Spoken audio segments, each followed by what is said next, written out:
Hi, అందరు బాగున్నారా? నేను మీ యాస్మిన్ తాజ్. ఏం చేసినా కలిసి రావడం లేదు. ఏం చెయ్యాలి, అసలు మనం ముందుకు ఎలా వెళ్ళాలి అని ఆలోచిస్తుంటారు కదా చాలామంది.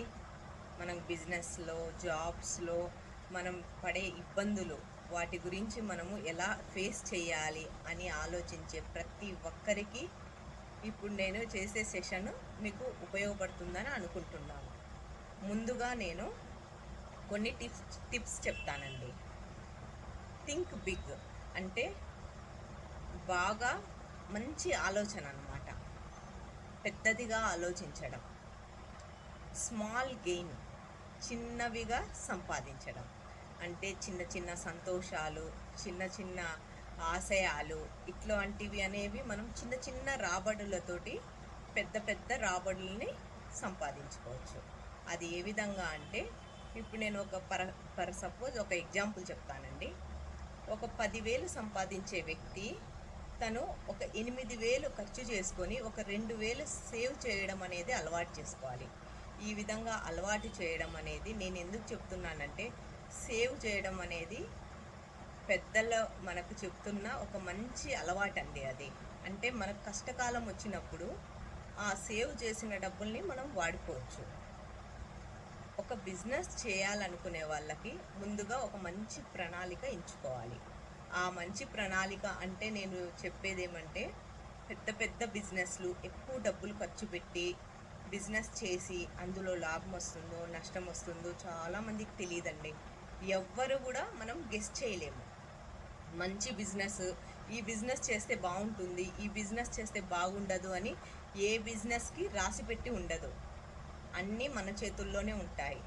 అందుకోసం మనం చేసే పని ముందుగా చిన్న చిన్నవిగా స్టార్ట్ చేసుకోవాలి. ఈ విధంగా చేయడం వల్ల అంటే పెద్దలు చెప్తారు కదా ఫ్రెండ్స్, ఏమంటే నువ్వు ఏదైనా మొత్తం అయిపోయే వరకు చేసుకోవద్దు, కొద్దిగా ఉన్నప్పుడే నువ్వు జాగ్రత్త పడు అంటారు కదా. అందుకోసం ఉన్న డబ్బుల్ని మొత్తంగా పూర్తిగా ఖర్చు చేసుకోకండి. కొద్దిగా అమౌంట్ అంటే ఒక 10 రూపాయలు ఉంటే దాంట్లో 8 రూపాయలు ఖర్చు చేసుకొని 2 రూపాయలు సేవ్ చేసుకోండి. ఈ విధంగా మనం సేవ్ చేయడం ఎలానో ముందుగా మనం నేర్చుకోవాలి, మన పిల్లలకు కూడా చెప్పాలి.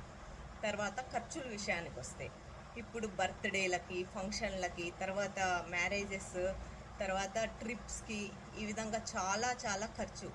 ఏమంటే పిల్లలు పక్కన వాళ్ళ ఫ్రెండ్స్ చేసే ఖర్చుల గురించి, లేదు పక్కింటి వాళ్ళు, ఎదురింటి వాళ్ళు ఎలా ఉన్నారు, ఇవన్నీ పెద్దల నుంచి పిల్లల దాకా అందరూ మనం ఒకరిని చూసి వాళ్ళలాగా బతకాలి, వీళ్ళలాగా బతకాలని ఎప్పుడు అనుకోకూడదండి. మనకున్న దాంట్లో మనం ఎలా బతకాలో మనం చూసుకొని మన పిల్లలకి నేర్పించాలి. ఈ విధంగా నేర్చుకోవడం వల్ల పిల్లలకు హద్దులు అనేవి తెలుస్తుంది. అంటే నేను ఇప్పుడు చెప్పిందంతా చాలా ఈజీ కాదు. ఎందుకోసం అంటే మనం చెప్పడం చాలా బాగుంటుంది, చేయాలనే లేక పిల్లలు అస్సలు వినరు. ఆ వినేటట్లు మనం పిల్లలకి చెప్పాలి. ఈ విధంగా చేయడం వల్ల మనము పిల్లలకి కాస్త వాళ్ళ హద్దుల గురించి తెలుసుకోవచ్చు అన్నమాట. తర్వాత మనం లివింగ్లో మార్పులు చేసుకోనేది ఏ విధంగా అనేవి 4 చెప్తాను. ఆ 4 ఏమంటే, మనం దేవుని దగ్గర భక్తితో ఉండాలి, ఒకరికి సహాయం చేస్తే ఫుల్గా చేయాలి. తర్వాత ఎవరితో పోట్లాడకూడదు. పోట్లాడడం వల్ల ఎప్పుడైనా మనకి ఏదైనా సహాయం వచ్చినప్పుడు, సహాయం అవసరమైనప్పుడు వాళ్ళు మనకి సహాయం చెయ్యరు. తర్వాత మనం చేసే పనులు ఒకరికి ఇబ్బంది పెట్టే విధంగా ఉండకూడదండి.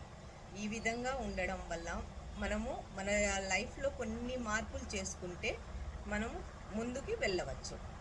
తర్వాత మన కాళ్ళు పట్టుకొని వెనక్కి లాగే ఫ్రెండ్స్ని ఎప్పుడు నమ్మొద్దు. వెన్ను తట్టి ముందుకి నడిపే ఫ్రెండ్స్ని నమ్మండి. తర్వాత వినడం అనేది మనం ముందు నేర్చుకోవాలి. వినడం వల్ల మనము వేరే వాళ్ళకి ఆన్సర్ ఇవ్వచ్చు, సరైన ఆన్సర్ ఇవ్వచ్చు అన్నమాట. మన పిల్లలకి వినడం అనేది నేర్పించడం వల్ల వాళ్ళు ఆలోచనలో పడతారు. వినడమే నేర్చుకోకపోతే ఏ ఆలోచన లేకుండా ఏ పనులైనా చేయడానికి సిద్ధంగా తయారవుతారు. విమర్శ నుండి మనం పాఠం నేర్చుకోవాలి. ముందుగా విమర్శించే వాళ్ళు చాలామంది ఉంటారు. అలా విమర్శించే వాళ్ళు ఉంటే మనకు చాలా మంచిది. అంటే మనకు మేలు చేసే వాళ్ళు మనల్ని విమర్శించినా కూడా వాళ్ళ మాటలను వినడం వల్ల మనకు మేలవుతుందన్నమాట. ఈ విధంగా మన జీవితం సాఫీగా జరగాలంటే కొన్ని విమర్శల్ని ఎదుర్కోవాలి. అది మనం ఎదుర్కొంటాము, మన పిల్లలకు కూడా నేర్పించాలన్నమాట. ఏ విధంగా మనము ఎదుర్కొనే సమస్యలు ఎట్లా ఉంటాయి, వాటి నుంచి బయటికి ఎలా రావాలనే దాని గురించి మన పిల్లలకు కూడా మనం నేర్పించవలసి వస్తుంది. ఈ విధంగా ప్రతి ఒక్కరూ వాళ్ళ జీవితంలో ఎన్నో సమస్యల్ని ఫేస్ చేస్తుంటారు. ఆ సమస్యలన్నిటినీ ఇబ్బంది పడకుండా మనం సాల్వ్ చేసుకునేది ఏ విధంగా అనేది ధైర్యంగా ఉండాలి. కొద్దిగే ఉంటుందండి. ఇబ్బందులు ఎప్పుడూ మన జీవితాంతం ఉండవు. కొన్ని రోజులు ఇబ్బందులు ఉంటాయి, కొన్ని రోజులు సంతోషంగా ఉంటాం. ఒక్కసారి ఇబ్బంది పడిన వాళ్ళు ఎప్పుడు ఈ విధంగానే మన లైఫ్ ఉంటుందని అనుకోవడం తప్పు. అలా లేకుండా మనం చేసే పనులలో కొద్దిగా మార్పులే మన లైఫ్ని చాలా సాఫీగా జరిగేటట్టు చేస్తుంది. ఓకేనా? లైఫ్లో ఏం లేకున్నా కూడా బాధపడొద్దండి. ఫ్యూచర్ అద్భుతంగా ఉంటుందనే ఒక నమ్మకంతో ముందుకు వెళ్ళండి. మీరు సక్సెస్ఫుల్గా మీ లైఫ్ని జీవిస్తారు. ఇప్పుడు నేను చేసిన వీడియో మీకు నచ్చినట్లయితే like, share and subscribe friends. Thank you.